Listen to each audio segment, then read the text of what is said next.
Salam, selamat pagi buat kita semua. Pada kesempatan kali ini kita akan belajar tentang fungsi kuadrat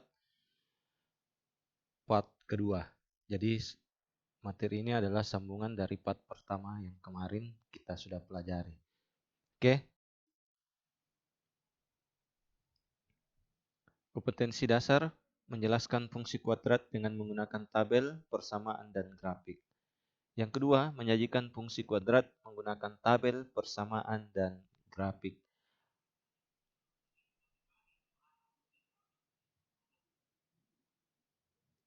Adapun tujuan pembelajaran kita pada hari ini yaitu menentukan nilai optimum dari suatu fungsi kuadrat. Dari optimum itu adalah nilai maksimum atau minimum.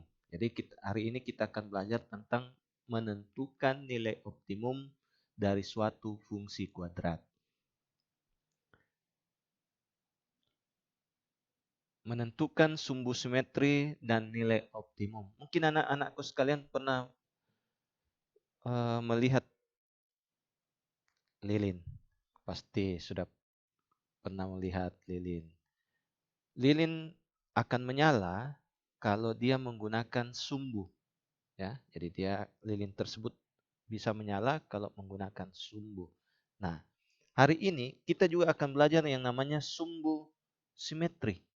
Nah, di dalam lilin ini terdapat sumbu. Jadi ini lihat yang tempat menyalanya api ini adalah sumbu. Jadi dia ini sampai masuk ke dalam sini di dalam lilin. Nah, simetri maksudnya antara kiri dengan kanan ini sama. Ya, coba lihat itu lilin. Sama kan? Sama. Itu namanya sumbu simetri. Jadi nanti di dalam fungsi kuadrat, kalau lihat kurvanya antara kiri dengan kanan sama, maka itulah yang namanya sumbu simetri. Sedangkan nilai optimum adalah nilai optimum atau nilai optimal dan minimum atau bisa disebut maksimal dan minimum. Oke? Nah, sekarang kita perhatikan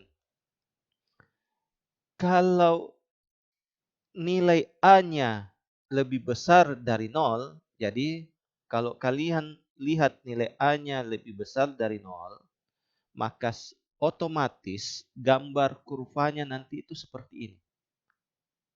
Ya, gambar kurvanya seperti ini. Inilah yang dimaksud dengan sumbu simetri. Antara kiri dengan kanan sama jaraknya. Itulah yang dimaksud dengan sumbu simetri. Nah, ada lagi yang namanya titik puncak. Nah, Pak, puncak kan itu selalu di atas. Karena kurvanya ini menghadap ke atas, parabolanya ini menghadap ke atas, maka puncaknya dia berada di bawah. Ini puncaknya, tempat putarannya, ceritanya. Ya, jadi tempat putarannya itu adalah titik puncaknya. Oke. Nah, yang berikut, ciri-ciri yang kedua adalah kalau nilai A-nya lebih besar dari 0, maka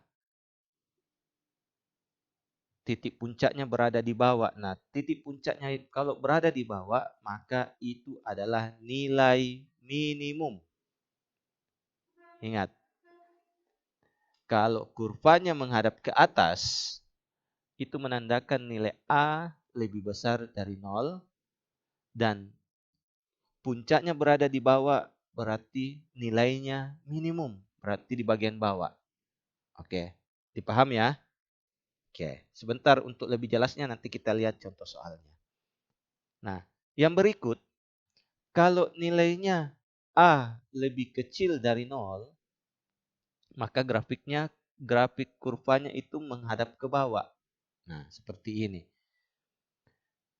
Ini tetap sumbu simetrik karena kiri dengan kanan sama. Oke? Nah, sekarang ada titik puncaknya.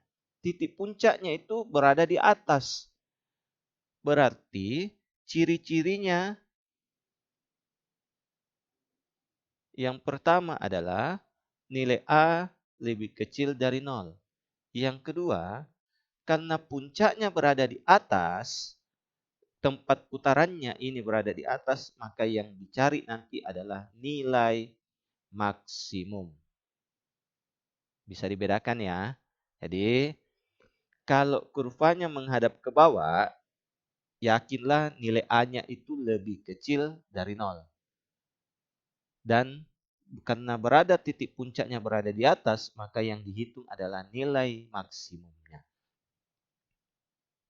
Oke.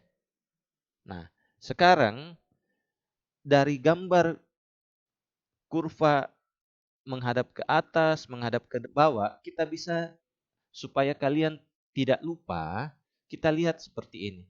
Saya gambarkan seperti ini saja.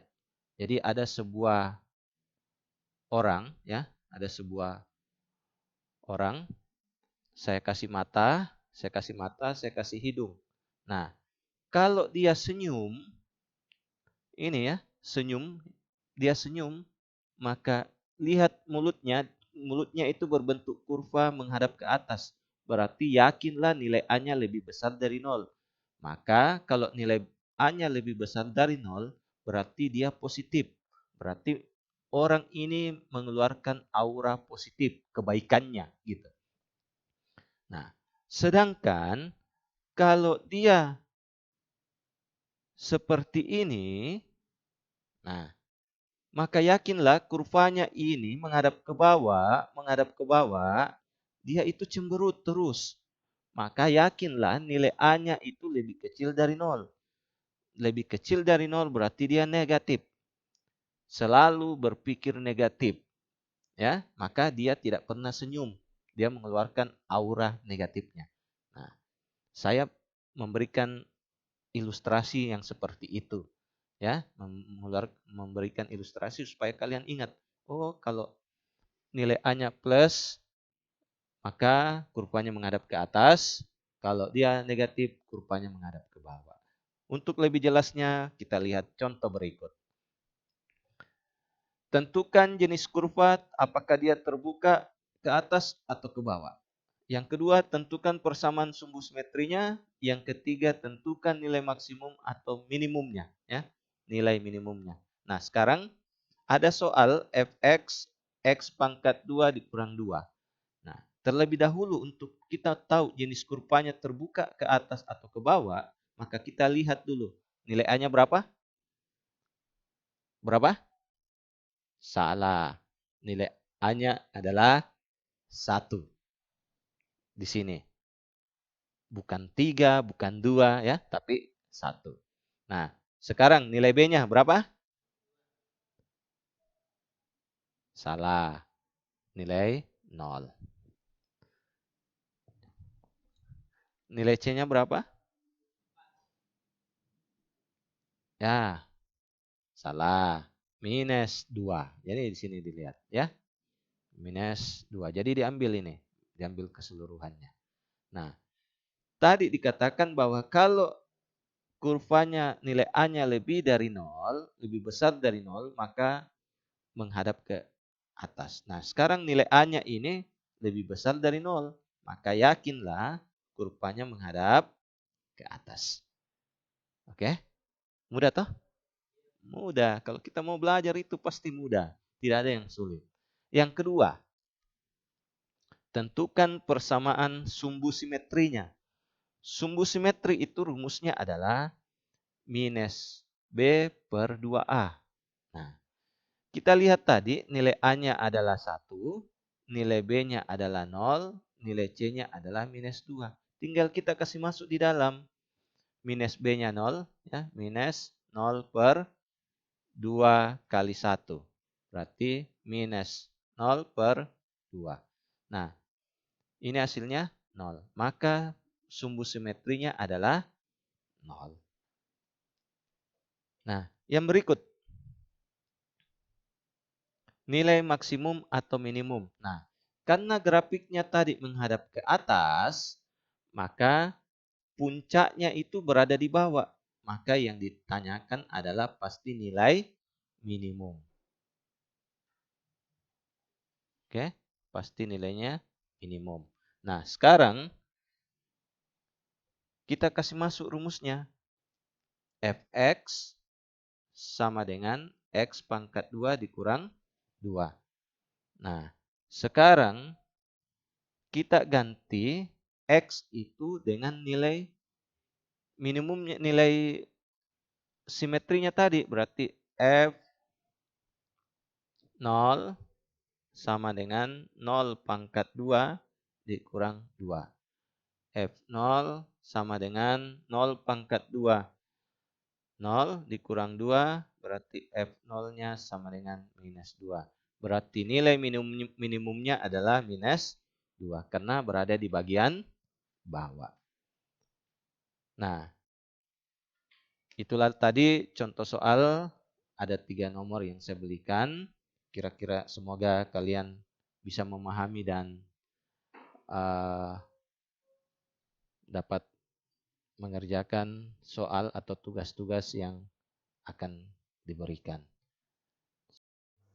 Agar pengetahuan kalian bertambah, saya kasih latihan soal.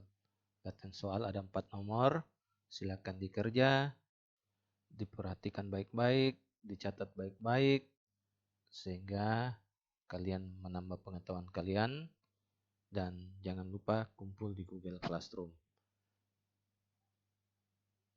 Sekian dan terima kasih. Salam sehat, tetap jaga kesehatan, tetap semangat.